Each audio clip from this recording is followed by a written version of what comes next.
Ja, priprave, tako kot vsako leto, zelo kratke, praktično 4 skupne treninge. Se mi pa zdi, da smo naredili kar dobro delo, no. Da vemo, kako hočemo k tekmam pristopati, da vemo, kako hočemo igrati s pakom, kako hočemo igrati brez paka.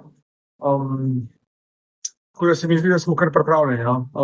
Je pa dejstvo, da bomo mogli biti iz tekme v tekmo še boljši, mi bomo mogli tudi skozi turnir rasti. Kar se pa tiče svetovnega prvenstva, pa pričakovanje, pa tako da zelo, zelo težka grupa. Zdi se mi, da težja kot lansko leto. Nasprotniki,